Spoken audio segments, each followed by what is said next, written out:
Hi viewers, welcome to my YouTube channel. ಎಲ್ಲರೂ ಹೇಗಿದ್ದೀರಾ?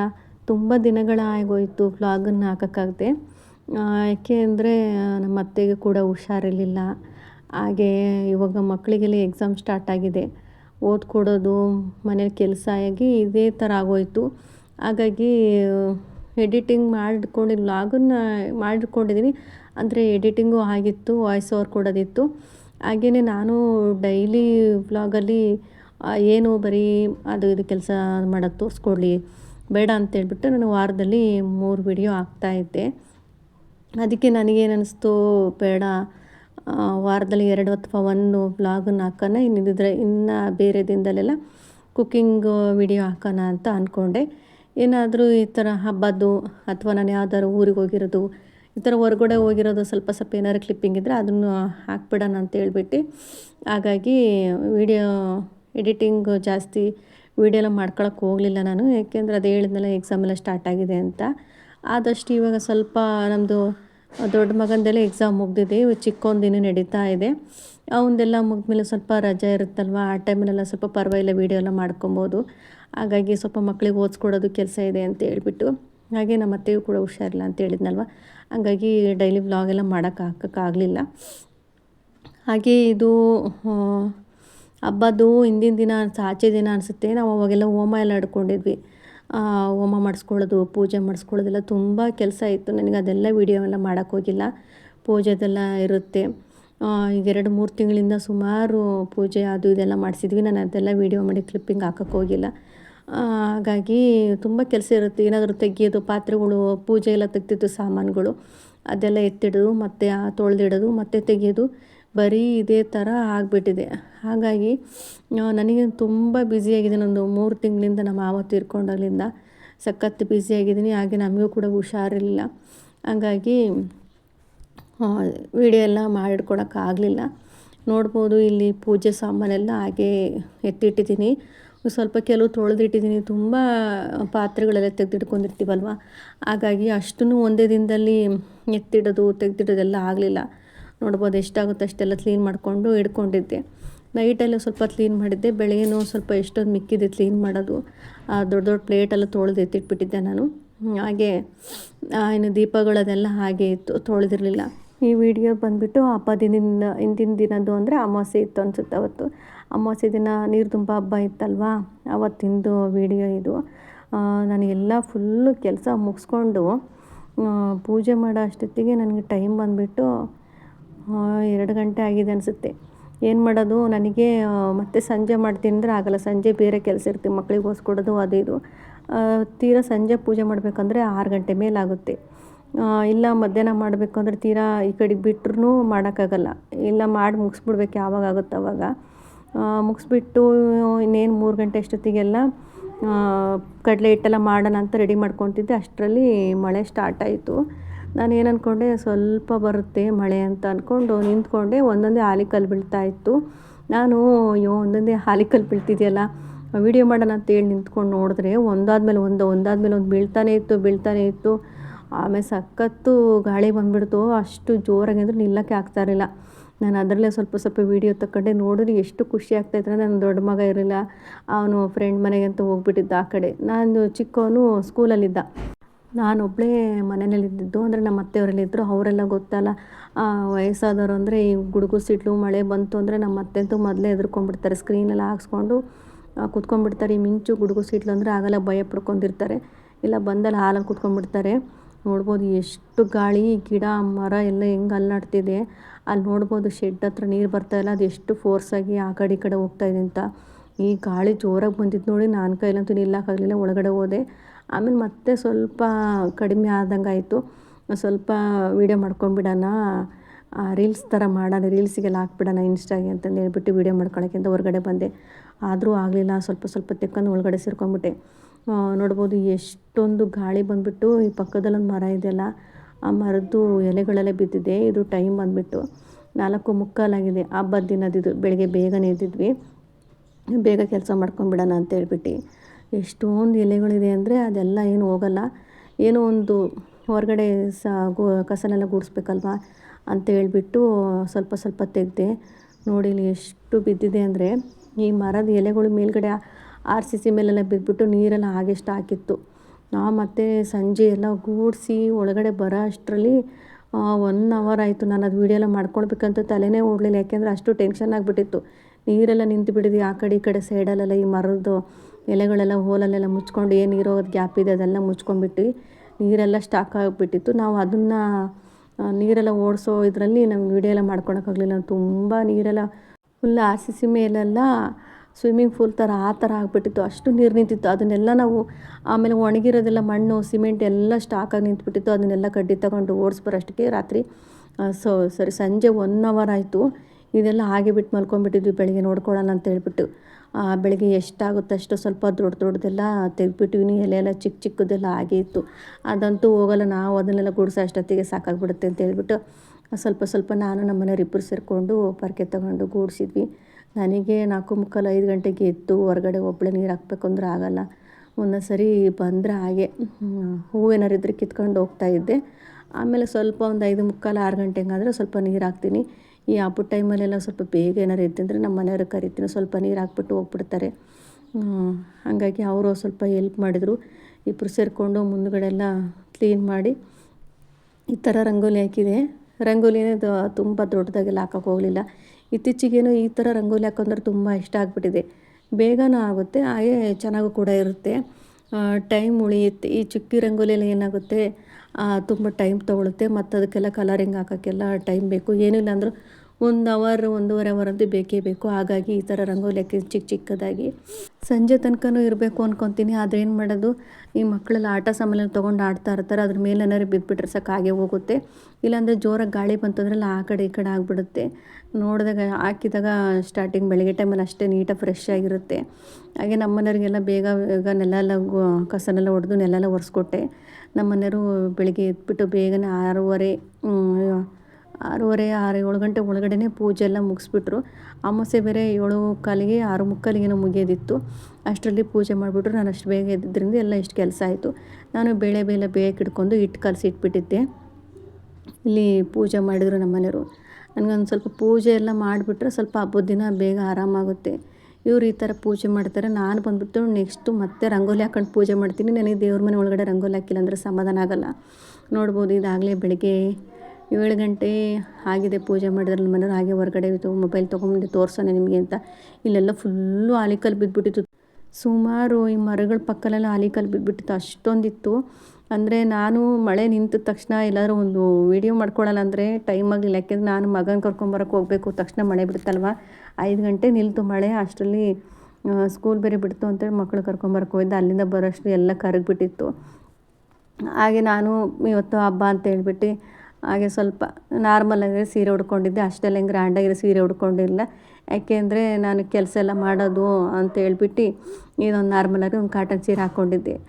ಹಾಗೆ ನಮ್ಮ ಚಿಕ್ಕ ಮಗ ಅಂತೂ ನೋಡಿರ್ತಾರೆ ವೀಡಿಯೋದಲ್ಲಿ, ಒಂಚೂರು ಬಿಟ್ಟೇ ಇರಲ್ಲ, ಎಲ್ಲೋದ್ರೂ ಹಿಂದೆ ಬರ್ತಾನೇ ಇರ್ತಾನೆ. ಹಾಗೆ ಟೈಮ್ ಬಂದುಬಿಟ್ಟು 7:30 8 ಗಂಟೆ ಆಗ್ತಾ ಬಂತು. ನಮ್ಮ ಅತ್ತೆಯವರು ಇನ್ನೂ ಮಲ್ಕೊಂಡಿದ್ರು, ಇನ್ನೂ ಎದ್ದಿರಲ್ಲ. ಅವರೆಲ್ಲ ಲೇಟಾಗಿ ಎದ್ದೇಳ್ತಾರೆ. ಅಷ್ಟರಲ್ಲಿ ನಾನು ಒಬ್ಬಳೇ ಇನ್ನು ಹೆಂಗೆ ಟೀ ಕುಡಿಲಿ ಅಂತ ಹೇಳ್ಬಿಟ್ಟು ನಾನು ಸ್ವಲ್ಪ ಲೇಟಾಗಿ ಟೀ ಮಾಡ್ಕೊತೀನಿ. ಏನಾದ್ರು ಕೆಲಸ ಇದ್ಬಿಟ್ಟು ಅರ್ಜೆಂಟಿಂದು ಅದನ್ನೆಲ್ಲ ಬೇಗ ಮುಗಿಸ್ಕೊಂಡು ನಾನು ಆಮೇಲೆ ಟೀ ಮಾಡಿಕೊಂಡು ಕುಡಿತೀನಿ. ಸ್ವಲ್ಪ ಗಂಜಿ ಮಾಡ್ಕೊಂಡಿದ್ವಿ ಅಂದರೆ ನಾವೆಲ್ಲ ಏನು ಎಡೆಗೆಲ್ಲ ಇಡಲ್ಲ. ಹಾಗಾಗಿ ಇದೆಲ್ಲ ಏನು ಎಡೆಗೆಲ್ಲ ಮಾಡಲೇಬೇಕು ಅಂತಂದೆಲ್ಲ ಏನು ಇದಿಲ್ಲ. ಏಕೆಂದರೆ ನಮ್ಮ ಮಾವ ತೀರ್ಕೊಂಡಿದ್ದ, ಎಡೆ ಮಾಡೋಂಗಿಲ್ಲ ವರ್ಷ ತನಕ ಅಂತ ಹೇಳ್ಬಿಟ್ಟು ಹಾಗೆ ನಾವು ಮಾಡ್ಕೊಂಡು ಊಟ ಮಾಡೋದು ಅಷ್ಟೇ. ಹಾಗಾಗಿ ಅದೆಲ್ಲ ಏನಿಲ್ಲ. ನಾವೇನೆಲ್ಲ ಒರೆಸ್ಕೊಂಡು ಪೂಜೆ ಮಾಡೋದೇ ಒಂದು ಹಬ್ಬ, ಅಷ್ಟು ಬಿಟ್ಟರೆ. ಆದರೂ ಒಂದು ಸ್ವಲ್ಪ ಮನಸ್ಸಿಗೆ ಬೇಜಾರು ಅನ್ನಿಸ್ತು, ಸಮಾಧಾನ ಆಗಲಿಲ್ಲ ನಮ್ಮ ಮಾವವ್ರು ಇಲ್ಲಲ್ಲ ಅಂತಂದು ಹೇಳಿಬಿಟ್ಟು. ನಾನು ಹಾಗೆ ಟೀ ಕುಡಿಯೋಣ ಅಂತೇಳ್ಬಿಟ್ಟು ಟೀಗೆ ಇಟ್ಬಿಟ್ಟು ರೆಡಿ ಮಾಡಿಕೊಂಡು ಸ್ವಲ್ಪ ಪೂಜೆ ಮಾಡಿಬಿಟ್ಬಿಡೋಣ, ಆಮೇಲೆ ಮತ್ತೆ ಕೆಲಸ ಮಾಡ್ಕೊತ ಕೂತ್ಕೊಂಡ್ರೆ ಪೂಜೆ ಮಾಡೋಕ್ಕೆಲ್ಲ ಟೈಮ್ ಆಗೋಲ್ಲ ಅಂತೇಳ್ಬಿಟ್ಟು ಪೂಜೆ ಮಾಡ್ತಾಯಿದ್ದೆ. ಹಾಗೆ ಸ್ವಲ್ಪ ವೀಡಿಯೋನ ಮಾಡ್ಕೊತಾ ಇದ್ದೆ. ನನಗೆ ವೀಡಿಯೋ ಮಾಡೋಕ್ಕೂ ಮನಸ್ಸಿರಲಿಲ್ಲ. ಆದರೆ ಏನು ಮಾಡೋದು, ಮತ್ತೆ ಈ ವರ್ಷ ಯುಗಾದಿ ಹೋಯ್ತು ಅಂದರೆ ಮತ್ತೆ ನೆಕ್ಸ್ಟ್ ವರ್ಷ ಯುಗಾದಿ ತನಕ ಕಾಯಬೇಕು. ಹಾಗೆ ಸ್ವಲ್ಪ ರೀಲ್ಸ್ಗೆಲ್ಲ ಬರುತ್ತೆ ಹಾಕೋಣ ಅಂತಂದು ಅಂದ್ಕೊಂಡೆ. ಆಮೇಲೆ ಇಲ್ಲಾಂದರೆ ಹಾಕ್ಲಿಲ್ಲ ಅಂದರೆ ಏನಾಗುತ್ತೆ, ಕೆಲವರು ಯೂಟ್ಯೂಬರ್ಸ್ ಎಲ್ಲ ಹಾಕ್ತಾರಲ್ಲ, ಈಗ ನಾನು ವೀಡಿಯೋ ಮಾಡ್ಕೊಬೇಕಿತ್ತು, ಹಾಕ್ಬೇಕಿತ್ತು ಅನಿಸುತ್ತೆ. ಆದರೆ ಈ ವಿಡಿಯೋ ಮಾಡ್ಕೊತ ಹಬ್ಬದ ಕೆಲಸ ಮಾಡೋದಂದ್ರೆ ಅಷ್ಟು ಸುಲಭನೇ ಅಲ್ಲ ಇದು. ಯಾರೇ ಆಗಲಿ 4 ಜನ, 2 ಮಕ್ಕಳೇ ಆಗಿರಲಿ ಅಥವಾ 4 ಜನನೇ ಆಗಿರಲಿ, ಕೆಲಸನೇ. ಆದರೆ ಏನು ಕ್ವಾಂಟಿಟಿ ಜಾಸ್ತಿ ಇರುತ್ತೆ ಮಾಡೋದು, ಅದು ಸ್ವಲ್ಪ ಟೈಮ್ ಜಾಸ್ತಿ ಇರುತ್ತೆ. ಸ್ವಲ್ಪ ಜನ ಇರೋರ ಮನೇಲಿ ಸ್ವಲ್ಪ ಟೈಮ್ ಸ್ವಲ್ಪ ಸೇವ್ ಆಗುತ್ತೆ, ಏನು 1 ಅವರ್ ಸೇವ್ ಆಗ್ಬೋದು ಅಷ್ಟೇ. ಜಾಸ್ತಿ ಜನ ಇರೋರು 1 ಅವರ್ ಜಾಸ್ತಿ ಲೇಟಾಗಿಬಿಡುತ್ತೆ. ಹಾಗಾಗಿ ಎಲ್ಲ ಕೆಲಸ ಒಂದೇ. ಆದರೆ ಇಷ್ಟು ಕೆಲಸ ಮಾಡಿಕೊಂಡು ಹಬ್ಬದ ಟೈಮಲ್ಲಿ ವೀಡಿಯೋ ಮಾಡ್ಕೊತ ಕೂತ್ಕೊಳ್ಳೋದಿಲ್ಲ, ಸಿಕ್ಕಾಪಟ್ಟೆ ಕಷ್ಟ ಆಗುತ್ತೆ. ಅದ್ರಿಗೂ ಈಗ ಹಬ್ಬದ್ದೆಲ್ಲ ಮಾಡೋದೆಲ್ಲ ತೋರಿಸ್ಬೇಕು ವೀಡಿಯೋಗಳೆಲ್ಲ ಅಂತಂದರೆ ನಿಜವಾಗ್ಲೂ ತುಂಬ ಅಂದರೆ ತುಂಬಾ ಕಷ್ಟ ಆಯಿತು ನನಗೆ. ಆದರೆ ಎಷ್ಟು ಸಾಧ್ಯ ಆಗುತ್ತೋ ಅಷ್ಟು ಸ್ವಲ್ಪ ಸ್ವಲ್ಪನೇ ಮಾಡಿಕೊಂಡೆ. ನಾನು ನಾರ್ಮಲಾಗಿರೋದು ವೀಡಿಯೋ ಎಲ್ಲ ಮಾಡಿಲ್ಲ ಅಂದರೆ ನಂದು 11:30 12 ಗಂಟೆಗೆಲ್ಲ ಅಡುಗೆ ಆಗಿಬಿಡೋದು. ಅಡುಗೆ ಆಗಿ ಪೂಜೆ ಆಗಿ ನಾವು ಬೆಳಿಗ್ಗೆ ತಿಂಡಿ ಎಲ್ಲ ಮಾಡಲ್ಲ. ಮಧ್ಯಾಹ್ನ ಅಂದರೆ 12 ಗಂಟೆ ಅಷ್ಟೊತ್ತಿಗೆ ಊಟ ಎಲ್ಲ ಒಟ್ಟಿಗೆ ಒಂದೇ ಸರಿ ಆಗಿಬಿಡೋದು. ಆದರೆ ಈ ಸರಿ ಏನಾಯಿತು 12:30 1 ಗಂಟೆಗೆಲ್ಲ ಆಯಿತು ನನ್ನ ಕೆಲಸ. ಆದ್ರೂ ಸ್ವಲ್ಪ ಸ್ವಲ್ಪ ವೀಡಿಯೋ ತಕ್ಕಂತ ಹೀಗೆ ಕ್ಲಿಪ್ಪಿಂಗ್ ಎಲ್ಲ ತಕ್ಕೊತ ಸ್ವಲ್ಪ ಲೇಟಾಗಾಯಿತು. 1 ಅವರ್ 1.5 ಅವರ್ ಆಯಿತು, ಲೇಟಾಯಿತು. ಹಾಗೆ ನಾನು ಕೂಡ ಇಲ್ಲಿ ಅಡುಗೆ ಎಲ್ಲ ಆಗೋಷ್ಟೊತ್ತಿಗೆ ಲೇಟಾಗಿಬಿಡುತ್ತೆ. ಅಲ್ಲಿ ತನಕ ನಮಗೆ ಮಾಡೋಕ್ಕಾದ್ರೂ ಸ್ವಲ್ಪ ಶಕ್ತಿ ಬೇಕಲ್ವಾ, ಹಾಗಾಗಿ ಕೆಲಸ ಮಾಡೋದಕ್ಕೆ ಸುಸ್ತಾಗ್ಬಿಡುತ್ತಿಲ್ಲ. ಅಂದರೆ ಈ ಸೆಕೆಗೂ ಅದಕ್ಕೂ ಕೆಲಸ ಮಾಡೋಕ್ಕೆಲ್ಲ ಆಗಲ್ಲ. ಹಾಗಾಗಿ ಸ್ವಲ್ಪ ರಾಗಿ ಗಂಜಿ ಮಾಡ್ಕೊತಾ ಇದ್ದೆ. ಇದು ನಮ್ಮ ಚಿಕ್ಕದು ತುಂಬ ದಿನನೇ ಆಯಿತು ನಾನು ಈ ಥರ ವೀಡಿಯೋ ಎಲ್ಲ ತೋರಿಸಿಲ್ಲ. ನನಗೆ ಡೈಲಿ ಬರ್ತಾನೆ, ನಾನು ಆ ಥರ ತೋರ್ಸೋಕೆ ಹೋಗಿಲ್ಲ, ಏನಾಗಲಿಲ್ಲ ಪದೇ ಪದೇ ವೀಡಿಯೋದಲ್ಲಿ ತೋರಿಸ್ಲಿ ಅಂತ. ಡೈಲಿ ಈ ಥರ ಬಂದ್ಬಿಟ್ಟು ನನ್ನ ಎತ್ತಿಸ್ಕೊಂಡು ಹೋಗ್ತಾನೆ. ಎಲ್ಲೋದ್ರೂ ಅವ್ರ ಅಣ್ಣ ಮಾತ್ರ ಹೊರಗಡೆ ಆಟಾಡೋಕೆ ಹೋಗ್ತಾನಲ್ಲ, ಇವ್ನು ಕಳಿಸಲ್ಲ ನಾನು ಹೊರಗಡೆ ಎಲ್ಲ ಆಟಾಡೋದಕ್ಕೆ. ಯಾಕೆಂದರೆ ಬಿದ್ದುಬಿಡ್ತಾನೆ. ನಾನು ಯಾವತ್ತೂ ಆಟಾಡೋಕೆ ಬಿಟ್ಬಿಡ್ತೀನಿ, ಆವಾಗಲೇ ಬಿದ್ದುಬಿಡ್ತಾನೆ. ಸ್ವಲ್ಪ ನೋಡ್ಬೋದು ಅವನಿಗೆ ಅಲ್ಲೆಲ್ಲ ಬಿದ್ದಿದ್ದೆಲ್ಲ, ಅದು ಅದಾಗದೇ ಅಲ್ಲಿ ಬಿದ್ದಿಲ್ಲ. ಆಟ ಆಡುವಾಗ ಬಿದ್ದುಬಿಟ್ಟು ಒಂದು ಸರಿ ಎರಡಲ್ಲೂ ಮತ್ತೆ ಒಂದು ಸರಿ ಎರಡಲ್ಲೂ ಅಷ್ಟು 4 ಕಲ್ಲೂ ಬೀಳಿಸ್ಕೊಂಡ್ಬಿಟ್ಟಿದ್ದಾನೆ. ಹಂಗಾಗಿ ಅವನು ಜಾಸ್ತಿ ಹೊರಗಡೆ ಎಲ್ಲ ಕಳಿಸಲ್ಲ. ಇನ್ನೊಂದು ವರ್ಷ ಹೋಗಲಿ, ಒಂದು ಸ್ವಲ್ಪ ಫಸ್ಟ್ ಸ್ಟ್ಯಾಂಡರ್ಡು ಸ್ವಲ್ಪ ಈ ಥರ ಆಗ್ತಾನಲ್ವ, ಆವಾಗ ಸ್ವಲ್ಪ ಅಭ್ಯಾಸ ಆಗಿಬಿಡುತ್ತೆ ಅಂತೇಳ್ಬಿಟ್ಟು ಇವಾಗಿನ ಸ್ವಲ್ಪ ದಿನ ಹೋಗಲಿ ಅಂತ ಅವನ್ನೆಲ್ಲ ಆಚೆ ಕಡೆ ಜಾಸ್ತಿ ಆಟ ಆಡೋಕ್ಕೆಲ್ಲ ಬಿಡಲ್ಲ. ಹಾಗಾಗಿ ಯಾವಾಗ ನೋಡಿದ್ರು ನನ್ನ ಜೊತೆಯಲ್ಲಿ ಇರ್ತಾನೆ. ಈಗ ದೊಡ್ಡವನು ಆಗಲ್ಲ, ಆಗಲೇ ಸ್ವಲ್ಪ ಬುದ್ಧಿ ಇದೆಯಲ್ಲ, ಸ್ವಲ್ಪ ಹೊರಗಡೆ ಆರಾಮ್ಸೆ ಆಟ ಆಡ್ಕೊಂಡು ಇರ್ತಾನೆ ಅವ್ನ ಪಾಡಿಗೆ ಅವನು. ಈ ಚಿಕ್ಕದು ಬಂದುಬಿಟ್ಟು ಯಾವಾಗಲೂ ನನ್ನ ಜೊತೆನೇ ಇರುತ್ತೆ, ಅಮ್ಮ ಅಮ್ಮ ಅನ್ಕೊತ. ಹಾಗೆ ನಮ್ಮ ಮನೆಯವ್ರಿಗೆ ಸ್ವಲ್ಪ ಪಾತ್ರೆ ತೊಳ್ಕೊಡ್ರಿ ಅಂತ ಹೇಳ್ತಾ ಇದ್ದೆ. ಇವ್ರು ಮಾತ್ರ ಒಂದು ಪಾತ್ರೆ ತೊಳ್ಕೊಡ್ರಿ ಅಂತ ಹೇಳಿರಿ ಮೆಲ್ಲಕ್ಕೆ ಎಸ್ಕೇಪ್ ಆಗ್ತಾ ಇರ್ತಾರೆ. ಅವ್ರೇನಷ್ಟು ತೊಳ್ಕೊಡಲ್ಲ. ಆದರೆ ಹೇಳ್ತೀನಿ, ನೋಡ್ತಾ ಇರ್ಬೋದು ಪಾತ್ರೆ ಯಾವ ರೀತಿಯಲ್ಲಿ ಉಜ್ತಾ ಇದ್ದಾರೆ. ಪಾತ್ರೆಗೆ ನೋವು ಆಗುತ್ತೋ ಕೈಗೆ ನೋವು ಆಗುತ್ತೋ ಅನ್ನೋದು ಉಜ್ತಾರೆ. ನಾನೇನು ಮಾಡ್ತೀನಿ, ಚಿಕ್ಕದು ಲೋಟ, ಇದು ಪ್ಲೇಟು ಬೌಲ್ ಇರುತ್ತಲ್ಲ, ಈ ಥರದ್ದಾದ್ರೂ ಸ್ವಲ್ಪ ತೊಳೆದಿಟ್ಬಿಟ್ರೆ ನಾನು ಪಾತ್ರೆ ತೊಳ್ಕೊತೀನಿ ಅಂತ ಹೇಳ್ಬಿಡ್ತೀನಿ. ನೋಡ್ಬೋದು ಯಾವ ಥರ ಉಜ್ತಾ ಇದ್ದಾರೆ ಟೀ ಪಾತ್ರೆ ಅಂತಂದು. ಅವ್ರೇನು ಮಾಡ್ತಾರೆ, ಆಯಿತು ಅಂತ ಹೇಳ್ಬಿಟ್ಟು ನಾನು ಹೇಳಿದ್ದೆ ಒಂದು ಚಾನ್ಸ್, ಒಂದು ಸ್ವಲ್ಪ ಲೋಟ ಪಾತ್ರೆ ತೊಳೆದ್ಬಿಟ್ಟು ಹೋಗ್ಬಿಡ್ತಾರೆ.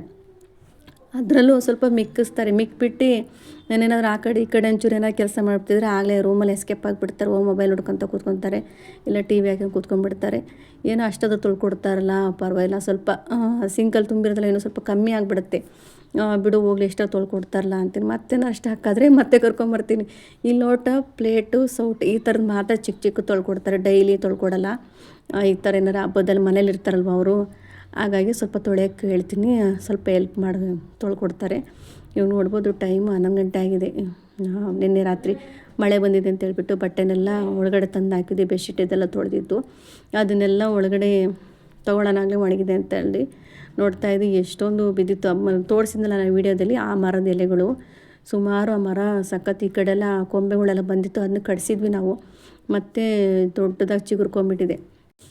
ಹಾಗೆ ನಮ್ಗೆ ಹಬ್ಬದ ಟೈಮಲ್ಲಿ ಅಂದರೆ ನಿಮ್ಗೆ ಗೊತ್ತಿರುವ ರೆಗ್ಯುಲರ್ ವ್ಯೂವರ್ ಆದ್ರೂ ನೋಡ್ತಾ ಇರ್ತೀರಾ. ನಮಗೆ ನಮ್ಮ ಅತ್ತೆಯವರು ಮಾಡ್ಕೊಂಬಂದಿರೋ ಇದೇ ಥರ ನಾರ್ಮಲಾಗಿ ಡೈಲಿ ರೆಗ್ಯುಲರ್ ಪುಳಿಯೋಗರೆ ಮಾಡಲ್ಲ, ಚಿತ್ರಾನ್ನ ಮಾಡ್ತಿರ್ತಾರೆ ಯಾವಾಗಲೂ. ಪುಳಿಯೋಗರೆ ಕಡಿಮೆ, ಜಾಸ್ತಿ ಹಬ್ಬದ ಟೈಮಲ್ಲಿ ಎಲ್ಲರ ಮನೇಲಿ, ಕೆಲವ್ರ ಮನೇಲಿ ಹಬ್ಬದಲ್ಲಿ ಚಿತ್ರಾನ್ನ ಮಾಡ್ತಾರೆ. ಆದರೆ ನಮ್ಮ ಅತ್ತೆ ಮನೇಲಿ ಎಲ್ಲರೂ ಜಾಸ್ತಿ ಪುಳಿಯೋಗರೆನೇ ಮಾಡೋದು. ಹಾಗೆ ನಾನು ಕೂಡ ಸ್ವಲ್ಪ ಜಾಸ್ತಿನೇ ಮಾಡಿಕೊಂಡಿದ್ದೆ ಪುಳಿಯೋಗರೆ ಗೊಜ್ಜು. ಮಕ್ಕಳಿಗಂತೂ ತುಂಬಾ ಇಷ್ಟ. ಹಂಗಾಗಿ ಒಂದೇ ಸರಿ ಒಗ್ಗರಣೆ ಎಲ್ಲ ಹಾಕಿ ರೆಡಿ ಮಾಡಿ ಜಾಸ್ತಿ ಮಾಡಿ ಇಟ್ಕೊಂಡಿದ್ದೆ. ಮಕ್ಕಳಿಗಂತೂ ತುಂಬಾ ಇಷ್ಟ. ಹಂಗಾಗಿ ಸ್ವಲ್ಪ ಜಾಸ್ತಿ ಮಾಡಿಟ್ಕೊಂಡಿದ್ದೆ. ಅಂದರೆ ಹಬ್ಬದ ಟೈಮನ್ನು ಹಬ್ಬದ ಹಿಂದಿನ ದಿನ ಮಾಡಿರ್ತಾ ಇದ್ದೆ ನಾನು. ಕೆಲವೊಂದು ಸರಿ ನೆಲೆಲ್ಲ ಒರೆಸ್ಕೊಂಡಿರ್ತೀನಿ ಅಲ್ವ, ಶೆಲ್ಫೆಲ್ಲ ಒರೆಸ್ಕೊಂಡು ಕ್ಲೀನ್ ಮಾಡಿಟ್ಕೊಂಡಿರ್ತೀನಿ. ಆ ಟೈಮಲ್ಲಿ ಮಾಡಿ ಸಪ್ರೇಟಾಗಿ ಎತ್ತಿಟ್ಬಿಡ್ತೀನಿ. ಅದನ್ನ ಯಾರೂ ಮುಟ್ತಾ ಇರಲಿಲ್ಲ. ನಾವೆಲ್ಲ ಪೂಜೆಗೆಲ್ಲ ಎಡೆಗೆಲ್ಲ ಇಡ್ತಿದ್ವಲ್ಲ, ಆ ಟೈಮಲ್ಲಿ ಎತ್ಕೊಂಡ್ಬಿಡ್ತೀನಿ, ಮೊದಲೇ ಮಾಡಿ ಇಟ್ಬಿಡ್ತೀನಿ ಒಂದು ಸರಿ. ಈ ಸರಿ ಎಲ್ಲ ಇನ್ನೇನಿಲ್ಲ, ಪೂಜೆಗೆ ಎಡೆ ಇಡೋದಿಲ್ಲ ಅದು ಇಲ್ಲ ಅಂದ್ಕೊಂಡು ಪರವಾಗಿಲ್ಲ ಸ್ವಲ್ಪ ನಿಧಾನಕ್ಕೆ ಮಾಡ್ಕೊಳ್ಳೋಣ ಅಂತ ಹೇಳ್ಬಿಟ್ಟು ಬೆಳಗ್ಗೆನೇ ಮಾಡಿದೆ. ಅಂದರೆ ಸಂಜೆ ಮಾಡೋಕ್ಕೆ ಟೈಮ್ ಇರಲಿಲ್ಲ ನನಗೆ, ಯಾಕೆಂದರೆ ಮಳೆ ಬಂದಿತ್ತಲ್ವ. ಮಳೆ ಬಂದೆಲ್ಲ ಕ್ಲೀನಿಂಗ್ ಮಾಡೋದ್ರಲ್ಲಿ ನಾನು ಫುಲ್ ಕೆಲಸ ಮುಗೀತು. ಆದರೆ ಬೇರೆ ಕರೆಂಟ್ ಬೇರೆ ಇರಲಿಲ್ಲ ಅವತ್ತು. ಫುಲ್ಲು ಮಳೆ ಬಂದುಬಿಟ್ಟು ಕರೆಂಟ್ ಬಂದಿದ್ದೆ 9:30 9 ಗಂಟೆಗೆ ಅನಿಸುತ್ತೆ. ಅವಾಗ ಹೋಗಿದ್ದು, ಕರೆಂಟ್ ಬಂದೇ ಇರಲಿಲ್ಲ. ಇಲ್ಲ ಮರ ಎಲ್ಲ ಕಟ್ಟಾಗಿದೆ ಅಂತ ಹೇಳ್ಬಿಟ್ಟು ಕರೆಂಟ್ ಇರಲಿಲ್ಲ. ಹಾಗಾಗಿ ಇವ್ರಿಗೆ ನಮ್ಮ ಚಿಕ್ಕವನಿಗೆ ಬಂದುಬಿಟ್ಟು ಅವ್ನು ಗಂಜಿ ಎಲ್ಲ ಕುಡಿಲಿಲ್ಲ. ಹಾಗಾಗಿ ಒಂದು ಮ್ಯಾಗಿ ಪ್ಯಾಕೆಟ್ ತರಿಸ್ಕೊಂಡು ನಮ್ಮ ಮನೆಯವ್ರ ಹತ್ರ ಮ್ಯಾಗಿ ಮಾಡಿಸ್ಕೊಂಡು ತಿಂತಾ ಇದ್ದ. ಅವ್ರೊಂದು ಮಕ್ಕಳಿಗೆ ಇಬ್ಬರಿಗೂ ಒಂದೆರಡು ಪ್ಯಾಕೆಟ್ ಹಾಕಿಬಿಟ್ಟು ಮ್ಯಾಗಿ ಮಾಡಿಕೊಡ್ತಾಯಿದ್ರು. ನಾನು ಈ ಕಡೆ ಅಡುಗೆಗೆಲ್ಲ ರೆಡಿ ಮಾಡ್ಕೊತಾ ಇದ್ದೆ. ಇವ್ರು ಬಂದುಬಿಟ್ಟು ನಮ್ಮ ಪಕ್ಕದ ಮನೆಯವರು, ಹಾಗೆ ನಮ್ಮ ಚಿಕ್ಕ ಮಗ ಇದ್ದಾನಲ್ಲ ಅವ್ನ ಕ್ಲಾಸ್ಮೇಟ್ ಒಬ್ಬರು, ಇವಳು ಅವ್ರ ಅಕ್ಕ ಒಬ್ಬರು, ಅಕ್ಕ ತಂಗಿ ಇಬ್ಬರು ಬರ್ತಾ ಇರ್ತಿರ್ತಾರೆ. ಅವಾಗ ತಮ್ಮ ಚಿಕ್ಕ ಮಗನ ಕ್ಲಾಸ್ಮೇಟ್ ಅಲ್ವಾ, ಅವ್ರು ಬರ್ತಾ ಇರ್ತಾರೆ. ಏನೋ ಒಂಥರ ಖುಷಿ. ಇವಳಿದ್ದಾಳೆಲ್ಲ ಚೆನ್ನಾಗಿ ಮಾತಾಡ್ತಾಳೆ ನನ್ನ ಜೊತೆಲಿ. ನನಗೂ ಇವಳಿಗೂ ಹೊಂದಿಕೆ, ಯಾಕೆಂದರೆ ನಾನು ಸ್ಟಾಪ್ ಇಲ್ದಂಗೆ ಅವಳು ಮಾತಾಡ್ತಾಳೆ, ನಾನು ಮಾತಾಡ್ತಾ ಇರ್ತೀನಿ. ತಂಗಿ ಮಾತಾಡೋದು ಸ್ವಲ್ಪ ಕಮ್ಮಿ, ಹಾಗಾಗಿ ನನಗೆ ಇವಳು ಜಾಸ್ತಿ ಮಾತಾಡ್ತಾ ಇರ್ತಾಳೆ. ನನಗೆ ಇವಳು ಇಷ್ಟ, ಸ್ವಲ್ಪ ಬರ್ತಾ ಇರ್ತಾಳೆ. ಅವರು ಬಂದಿದ್ದರು, ಬಂದು ಸ್ವಲ್ಪ ಹೊತ್ತಾಗೆ ಮಕ್ಕಳೆಲ್ಲ ಸೇರಿಕೊಂಡು ಆಟ ಆಡಿಕೊಂಡು ಹೋದರು. ನಾನಿಲ್ಲಿ ಹೋಳಿಗೆ ಸಾಂಬಾರು ಒಗ್ಗರಣೆ ಹಾಕಿದ್ದೆ. ನಾನು ಎಲ್ಲ ವೀಡಿಯೋನು ಫುಲ್ಲು ಡೀಟೇಲಾಗಿ ಮಾಡೋಕ್ಕೆ ಹೋಗಿಲ್ಲ, ಯಾಕೆಂದರೆ ತುಂಬ ಟೈಮ್ ಆಗಿಬಿಡುತ್ತೆ ಎಲ್ಲದು ಒಂದೊಂದು ತೋರಿಸ್ಕೊತ ಮಾಡ್ಕೊಳಕ್ಕೆ ಹೋದರೆ. ಹಾಗಾಗಿ ನೋಡ್ಬೋದು, ನಾನಿಲ್ಲಿ ಜಾಸ್ತಿ ನಿಮಗೆ ಹೋಳಿಗೆ ರೆಸಿಪಿ ಹಾಕಿದ್ದೀನಲ್ವ ಸಪ್ರೇಟಾಗಿ, ಆ ವೀಡಿಯೋನ ನೋಡ್ಕೊಬೋದು. ಹೋಳಿಗೆ ಮಾಡೋದಕ್ಕೆ ಡೀಟೇಲಾಗಿ ಹಾಕಿದ್ದೀನಿ. ಅದು ಯಾಕೆ ಅಷ್ಟು ದೊಡ್ಡ ಪಾತ್ರೆ ಹಾಕಿದ್ದೀನಿ ಅಂದರೆ, ನಮಗೆ ಸ್ವಲ್ಪ ಹೋಳಿಗೆ ಸಾಂಬಾರಿಗೆ ನೀರು ಜಾಸ್ತಿ ಬೇಕಲ್ವ, ಹಂಗಾಗಿ ಒಂದು ಅರ್ಧ ಕೆ ಜಿಗಿನ ಜಾಸ್ತಿ, 3/4 ಕೆ ಜಿನ ಕಡಿಮೆ ಹಾಕಿದ್ದೆ ಬೇಳೆನ. ಅದಕ್ಕೆ ಜಾಸ್ತಿ ನೀರು ಹಾಕಿ ಬೇಯಿಸ್ಕೊಂಡಿದ್ದೆ, ಯಾಕೆಂದರೆ ಹೋಳಿಗೆ ಕಟ್ಟು ಜಾಸ್ತಿ ಬೇಕಾಗುತ್ತೆ ಅಂತ ಹೇಳ್ಬಿಟ್ಟು. ಹಂಗಾಗಿ ದೊಡ್ಡ ಪಾತ್ರೆ ತಗೊತೀನಿ ಅಷ್ಟೇ. ಅಷ್ಟು ನೋಡ್ಬೇಕಿಲ್ಲ, ಇಷ್ಟೊಂದು ಬೇಳೆ ಹಾಕಿದ್ರೆ ಇಷ್ಟು ದೊಡ್ಡದಾಗಿ ಅಂದ್ಕೊಳ್ಬೋದು. ನನಗೆ ಕಟ್ಟಿಗೋಸ್ಕರ ಸ್ವಲ್ಪ ದೊಡ್ಡ ಪಾತ್ರೆ ಹಾಕ್ಬಿಟ್ಟು ಬೇಳೆ ಮಾಡಿಕೊಂಡು ಸಾಂಬಾರು ಮಾಡ್ಕೊಂಡ್ವಿ. ಒಂದು ವಾರದ ತನಕನಾದರೂ ಹಿಡ್ಕೊಂಡು ಕುದಿಸ್ಕೊಂಡು ಊಟ ಮಾಡ್ತೀವಿ ನಾವು. ಕೆಲವ್ರಿಗೆ ಇಷ್ಟ ಆಗೋಲ್ಲ ಹೋಳಿಗೆ ಸಾಂಬಾರು, ಇನ್ನು ಕೆಲವ್ರಿಗೆ ಇಷ್ಟ ಆಗುತ್ತೆ. ನನಗೆ ನಮ್ಮತ್ತೆ ಮನೆಯವ್ರ ಕಡೆ ಮಾಡೋ ಹೋಳಿಗೆ ಸಾಂಬಾರು ಇಷ್ಟ, ನಾನು ನಮ್ಮ ಮನೆ ಕಡೆನೂ ಮಾಡೋದು ಇಷ್ಟ. ಅಂದರೆ ಒನ್ ಟೈಮಿಗೆ ಇಷ್ಟ ಮಾಡ್ತೀನಿ, ನಮ್ಮ ತವ್ರ ಮನೇಲಿ ಮಾಡೋದೆಲ್ಲ. ಅದು ಅಂದರೆ ಹಸಿಮೆಣ್ಸಿನ್ಕಾಯಿ ಎಲ್ಲ, ಹಸಿಮೆಣ್ಸಿನ್ಕಾಯಿ ಸಣ್ಣ ಮೆಣ್ಸಿನ್ಕಾಯಿ ಬರುತ್ತಲ್ಲ, ಮೆಣ್ಸಿನ್ಕಾಯಿ ಅಂತಾರಲ್ಲ, ಆ ಥರದ್ದು ಹಾಕ್ಬಿಟ್ಟು ಮಾಡ್ತಾರೆ. ಅದೇ ಒಂಥರ ಡಿಫ್ರೆಂಟ್ ಟೇಸ್ಟು. ಇದು ಸ್ವಲ್ಪ ತಿಳಿಸಾರು ಟೈಪಲ್ಲಿ ಸ್ವಲ್ಪ ಇರುತ್ತೆ, ಇದೊಂಥರ ಇರುತ್ತೆ, ಇದು ಚೆನ್ನಾಗಿರುತ್ತೆ. ನನಗೆ ಈ ಸಾಂಬಾರು ಸ್ವಲ್ಪ ಈ ಕಡೆ ಮಾಡೋ ಸಾಂಬಾರು ನನಗಿಷ್ಟ. ಹಾಗಾಗಿ ನಮ್ಮ ಮನೇಲಿ ಎಲ್ಲರೂ ಇಷ್ಟಪಡ್ಕೊಂಡು ತಿಂತಾರೆ. ಹಂಗೆ ಜಾಸ್ತಿ ಸಾಂಬಾರು ಮಾಡಿದ್ದೆ. ಹಾಗೆ ಕಡಲೆ ಹಿಟ್ಟು ಕೂಡ ಎಲ್ಲ ಬೆಳಗ್ಗೆನೇ ಮಾಡ್ಕೊಂಡು, ಯಾಕೆಂದರೆ ಕರೆಂಟ್ ಇಲ್ದಿರೋದ್ರಿಂದ. ಮೊದಲೇ ಆಗಿದ್ದರೆ ಸ್ವಲ್ಪ ಕಡಲೆ ಹಿಟ್ಟನ್ನು ಹಾಗೆ ಪುಳಿಯೋಗರೆ ಗೊಜ್ಜನ್ನು ಹಿಂದಿನ ದಿನ ಮಾಡ್ಕೊತಾ ಇದ್ದೆ. ಆದರೆ ಕರೆಂಟ್ ಇಲ್ದಿರೋದ್ರಿಂದ ಎಲ್ಲ ಬೆಳಗ್ಗೆ ಮಾಡ್ಕೊಬೇಕಾಯ್ತು. ಮಕ್ಕಳಿಗೆ ಅರಶಿನ ಎಣ್ಣೆ ಹಚ್ಕೊಳ್ಳೋದ್ರಿಂದ ಹಿಡಿದು ಅವರಿಗೆಲ್ಲ ಏನೋ ಒಂದು ಹಬ್ಬ ಅಂದರೆ ಖುಷಿ, ಎಲ್ಲ ಅರಶಿನ ಎಣ್ಣೆ ಸ್ನಾನ ಮಾಡಿಬಿಟ್ಟು ದಾರ ಇದೆಲ್ಲ ಸೊಂಟ ಕಟ್ಕೊಳ್ಳೋ ದಾರ, ಅದನ್ನೆಲ್ಲ ಹೊಸ್ದಾಗಿ ಕಟ್ಕೊಂಡು, ಒಂದು ಹಬ್ಬ ಅಂದರೆ ಯುಗಾದಿ ಹಬ್ಬ ಅಂದ್ರೆ ಅದೇ ನೆನಪಾಗೋದು. ಹಸಿರು ತೋರಣ, ಮಾವಿನ ತೋರಣ ಎಲ್ಲ ಕಟ್ಬಿಟ್ಟು ಅರಶಿನ ಎಣ್ಣೆ ಹಚ್ಕೊಂಡು ದಾರ ಎಲ್ಲ ಕಟ್ಕೊತಾರೆ ಗಂಡು ಮಕ್ಕಳೆಲ್ಲ, ಹೊಸ ಬಟ್ಟೆ ಹಾಕ್ಕೊಂಡು. ಇದು ಹಬ್ಬ, ಒಂದೊಂದು ಹಬ್ಬನೂ ಒಂದೊಂದು ನೆನಪು ಮಾಡುತ್ತೆ. ಅದರಲ್ಲಿ ಈ ಯುಗಾದಿ ಹಬ್ಬ, ಗಣೇಶ ಹಬ್ಬ, ದೀಪಾವಳಿ ಹಬ್ಬ ಎಲ್ಲ ಅಷ್ಟೇ. ಒಂದೊಂದು ಹಬ್ಬನೂ ಕೂಡ ಅಷ್ಟು ಚೆನ್ನಾಗಿ, ನಾನಂತೂ ಖುಷಿಯಾಗಿ ಯಾವಾಗಲೂ ಹಬ್ಬ ಮಾಡ್ತೀನಿ. ಯಾವ ಹಬ್ಬನೂ ಸಯ್ಯೋ ಬಂತಲ್ಲಪ್ಪ ಮಾಡಬೇಕಲ್ಲಪ್ಪ ಅನಿಸಲ್ಲ. ಅದೊಂಥರ ಖುಷಿ ಹಬ್ಬಗಳು ಮಾಡಬೇಕು ಅಂದರೆ. ಹಾಗೆ ಮಕ್ಕಳುಗಳು ಕೇಳ್ತಿರ್ತಾರೆ, ಇದು ಯಾವ ಹಬ್ಬ, ಇದು ಎಂಥ ಹಬ್ಬ ಅಂತೆಲ್ಲ ಕೇಳ್ತಾ ಇರ್ತಾರೆ. ಅವ್ರಿಗೆ ಹೇಳೋದು ಒಂದೊಂದು. ನನ್ನ ಮಗ ಬಂದರೆ ಆ ಚಂದ್ರ ನೋಡ್ತಿದ್ದೆಲ್ಲ ರಾತ್ರಿ ಟೈಮಲ್ಲಿ, ಆ ಅಜ್ಜಿ ಕಾಲಿಗೆಲ್ಲ ನಮಸ್ಕಾರ ಮಾಡ್ತಿರ್ತಲ್ಲ, ಅದು ಹಬ್ಬ ಇದು. ನೆಕ್ಸ್ಟ್ ಗಣೇಶ ಹಬ್ಬ ಬಂದರೆ ನಾರ್ಮಲಾಗಿ ಗೊತ್ತಾಗುತ್ತೆ. ದೀಪಾವಳಿ ಹಬ್ಬ ಅಂದ್ರೆ ಕೂಡ ಅವ್ರಿಗೆ ಪಟಾಕಿ ಹಬ್ಬ ಅಂತ ನೆನಪಾಗುತ್ತೆ. ಹಾಗೆ ಈ ಯುಗಾದಿ ಹಬ್ಬ ಅಂದರೆ ಏನಂತ ಗೊತ್ತಿರಲ್ಲ ಕೆಲವು ಮಕ್ಕಳಿಗೆ. ಚಂದ್ರ ನೋಡೋದು ಹಬ್ಬ ಅಂತಂದರೆ ಹೌದಾ ಅಂತಾರೆ. ನಾವು ಆವತ್ತಿನ ದಿನ ಚಂದ್ರ ನೋಡಿದ್ವಿ, ಹಬ್ಬ ದಿನ ಕಾಣಿಸ್ಲಿಲ್ಲ, ನೆಕ್ಸ್ಟ್ ಡೇಗೆ ಕಂಡಿದ್ದು. ಸುಮ್ಮ ಹೊತ್ತು ನಿಂತ್ಕೊಂಡು ಕೆಲಸ ಬೇರೆ ಆಗಿತ್ತೆಲ್ಲ, ಈ ಸೆಕೆ ಬೇರೆ ತಡೆಯೋಕ್ಕಾಗ್ತಾ ಇರಲಿಲ್ಲ. ಹೊರಗಡೆ ಹೋಗ್ಬಿಟ್ಟು ಚಂದ್ರ ನೋಡೋಣ ಅಂತ ನೋಡಿದ್ವಿ, ಕಾಣಲಿಲ್ಲ. ಹಾಗೆ ಸಣ್ಣ ಟೈಮ್ ಆಗಿಬಿಡ್ತು, 7 ಗಂಟೆ ಆಯಿತು. ಕರೆಂಟ್ ಹೋಗ್ಬಿಟ್ಟಿತ್ತು. ಕರೆಂಟ್ ಬೇರೆ ಇವತ್ತೂ ತೆಗೆದುಬಿಟ್ಟಿದ್ರು, ಇರಲಿಲ್ಲ. ಇದು ಎಷ್ಟು ಗಂಟೆ ಬರುತ್ತೋ ಏನೋ, ಯಾಕೋ ಎಲ್ಲ ತನಕ ವೆಯ್ಟ್ ಮಾಡೋದು ಅಂತ ಹೇಳ್ಬಿಟ್ಟು. ಹಬ್ಬದ ದಿನದಿದು ಸಂಜೆದು ಸ್ವಲ್ಪ ಹಿಟ್ಟಿತ್ತು, ಇದು ಹೋಳಿಗೆದು ಹಿಟ್ಟಿತ್ತು. ಅದಕ್ಕೆ ಇನ್ನೂ ಸ್ವಲ್ಪ ಗೋಧಿ ಹಿಟ್ಟು ಕಲಿಸ್ಬಿಟ್ಟು ಸ್ವಲ್ಪ ಪೂರಿ ಮಾಡಿದೆ. ಒಂದೇ ಟೈಮಿಗೆ ಹೋಳಿಗೆ ತಿನ್ನೋಕ್ಕೆ ಯಾಕೋ ಬೋರ್ ಅನ್ನಿಸ್ತು ನನಗೆ. ನೋಡ್ಬೋದು ಎಷ್ಟು ಚೆನ್ನಾಗಿ ಬಂದಿದೆ ಹೋಳಿಗೆ. ಹಾಗಾಗಿ ಸ್ವಲ್ಪ ಪಲ್ಯ ಮಾಡಿದ್ನಲ್ಲ, ಪಲ್ಯ ಜೊತೆ ಪೂರಿ ತಿಂದ್ರಾಯ್ತಂತೆ. ಎಲ್ರಿಗೂ ಒಂದು 2 ಬರೋ ಅಷ್ಟು ಪೂರಿ ಕೂಡ ಮಾಡ್ಕೊಂಡ್ವಿ. ಪೂರಿ ಮಾಡಿಕೊಂಡು ರಾತ್ರಿ ಊಟಕ್ಕೆ ರೆಡಿ ಮಾಡ್ಕೊಂಡ್ವಿ. ಈ ಹಬ್ಬಗಳು ಬಂತು ಅಂದರೆ ಹಾಗೆ ನಾವು ಉಪವಾಸ ಮಾಡ್ಕೊಂಡು ಹೊಟ್ಟೆ ಹಸ್ಕೊಂಡು ಎಷ್ಟೊಂದೆಲ್ಲ ವಾರ ತನಕ ಕ್ಲೀನ್ ಮಾಡಿಬಿಟ್ಟು ಕಷ್ಟಪಟ್ಟು ಕೆಲಸ ಮಾಡಿಕೊಂಡು ಮನೆಯೆಲ್ಲ ಕ್ಲೀನ್ ಮಾಡಿಕೊಂಡು ಅಷ್ಟು ಕೆಲಸ ಮಾಡ್ಕೊಂಡು ಹಬ್ಬದ ತಯಾರಿಲೆಲ್ಲ ನಡೆಸ್ಕೊಂಡು ಇಷ್ಟೆಲ್ಲ ವೆರೈಟಿ ಅಡುಗೆ ಮಾಡಿ ತಿನ್ನೋದಕ್ಕೆ ಕೊನೆಗೆ ನಾವು ಒಂದು ಹೋಳಿಗೆ.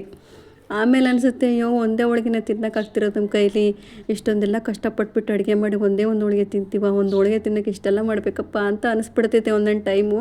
ನಿಮಗೆ ಯಾರಿಗಾದರೂ ಈ ಥರ ಅನಿಸಿದ್ರೆ ಕಮೆಂಟ್ ಮಾಡಿ. ಹಾಗೆ ಇವತ್ತಿನ ಊಟ ಮಾಡಿಕೊಂಡು ಮಲ್ಕೊಂಡ್ವಿ. ಇಲ್ಲಿಗೆ ಈ ಯುಗಾದಿ ಹಬ್ಬ ಅಂದರೆ ಚಂದ್ರ ನೋಡ್ದಲೆ ಹಬ್ಬ ಮುಕ್ತಾಯ ಆಗಲ್ಲ, ಸಮಾಧಾನವೂ ಆಗಲ್ಲ. ಕೊನೆಗೆ ನೆಕ್ಸ್ಟು ದಿನ ಚಂದ್ರ ಆರಾಮಾಗಿ ಎಲ್ಲರ ಕಣ್ಣಿಗೆ ತುಂಬ ಚೆನ್ನಾಗಿ ಕಾಣ್ತು.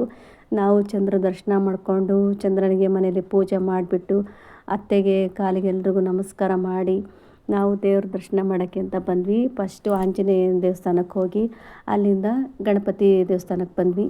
ಗಣಪತಿ ದರ್ಶನ ಮಾಡಿಕೊಂಡು ಇಲ್ಲಿ ನವಗ್ರಹಗೆ ಒಂದು ನಮಸ್ಕಾರ ಹಾಕ್ಕೊಂಡು ಆಚೆ ಕಡೆ ಬಂದ್ವಿ. ಇಲ್ಲಿ ನೋಡ್ಬೋದು ನೆಕ್ಸ್ಟು ಆಚೆ ಸರಿ ವೀಡಿಯೋದೆಲ್ಲ ಹಾಕಿದ್ದೆಲ್ಲ ಕೊಳ ತುಂಬ ಚೆನ್ನಾಗಿದೆ. ಕೊಳ ಈ ದೇವಸ್ಥಾನಕ್ಕೆ ಬಂದರೆ ಏನೋ ಒಂಥರ ಸಮಾಧಾನ. ಇಲ್ಲಿ ಹಾಗೇ ಕೊಳ ನೋಡ್ಕೊತಾನೆ ಕೂತ್ಕೊತಾ ಇದ್ರೆ ಮನಸ್ಸಿಗೆ ಯಾವುದು ಯೋಚನೆನೂ ಬರಲ್ಲ, ಏನಪ್ಪ ಚಿಂತೆ ಅನ್ನೋದು ಬರಲ್ಲ. ಆರಾಮಾಗಿ ಕಾಮಾಗಿ ಕೂತ್ಕೊಬೋದು ಅನಿಸುತ್ತೆ. ನೀರ ಹತ್ರ ಬಂದು ಕೊಳದ ಹತ್ರ ಕೂತ್ಕೊಂಡ್ಬಿಟ್ರೆ ಯಾವುದೇ ಚಿಂತೆ ಫೀಲಿಂಗ್ ಏನಿರಲ್ಲ. ಅಷ್ಟು ಮನಸ್ಸಿಗೆ ಸಮಾಧಾನ ನೆಮ್ಮದಿ ಕೊಡುತ್ತೆ. ಇಲ್ಲಿ ನೋಡ್ಬೋದು ಆಮೆಗಳಂತೂ ಸುಮಾರು ಆಮೆಗಳಿದೆ. ಇದು ಇಲ್ಲಿ ಯಾರು ಕೆಳಗಡೆ ಇಳಿಯೋದು ಇಲ್ಲ, ಅಲ್ಲಿ ಒಳಗಡೆ ಎಂಟ್ರೆನ್ಸೇ ಇಲ್ಲ. ಅಲ್ಲಿ ತುಂಬ ಆಮೆಗಳು ಮೀನುಗಳೆಲ್ಲ ಇದೆ ಆ ನೀರಲ್ಲಿ. ಹಾಗೆ ತುಂಬಾ ತಂಪು ಅನಿಸುತ್ತೆ. ಹಾಗೆ ನಮ್ಮ ಮನೇಲಿ ಹಬ್ಬ ಅಂತೂ ಹಾಗೆ ನಾರ್ಮಲಾಗಿ ನಡೀತು. ಒಂದು ಬೇಜಾರು ನಮ್ಮ ಮಾವ ಇಲ್ಲ ಅನ್ನೋದೊಂದು ವಿಷಯ ತುಂಬ ಬೇಜಾರಾಗ್ತಾಯಿತ್ತು. ಎಲ್ಲರೂ ನೆನ್ಪು ಮಾಡ್ಕೊಂಡು ಮನೇಲಿ ಕೂತ್ಕೊತಿದ್ವಿ. ಹಾಗೆ ಇವತ್ತಿನ ಈ ಯುಗಾದಿ ಹಬ್ಬ ಮನೆ ಕ್ಲೀನಿಂಗು ಧೂಳು ಅದು ಇದು ಕೆಲಸದಿಂದ ಸ್ಟಾರ್ಟಾಗಿ ಮನೆ ಅಡುಗೆ ಪೂಜೆ ಪುನಸ್ಕಾರ ಚಂದ್ರ ದರ್ಶನ ಹಿರಿಯರ ಆಶೀರ್ವಾದ ಹಾಗೆ ಕೊನೆಯಲ್ಲಿ ದೇವರ ದರ್ಶನ. ಇಲ್ಲಿಗೆ ಯುಗಾದಿ ಹಬ್ಬ ನಮ್ಮ ಯುಗಾದಿ ಹಬ್ಬ ಮುಗೀತು. ಹಾಗೆ ನಾವು ಕೂಡ ದರ್ಶನ ಮಾಡ್ಕೊಂಡು ಮನೆ ಕಡೆ ಹೊರಟು. ಇವತ್ತಿನ ವಿಡಿಯೋ ಇಷ್ಟ ಆದರೆ ಗೊತ್ತಲ್ಲ, ಪ್ಲೀಸ್ ಲೈಕ್ ಮಾಡಿ ಸಬ್ಸ್ಕ್ರೈಬ್ ಮಾಡ್ಕೊಂಡು ನೋಡಿ. Thank you.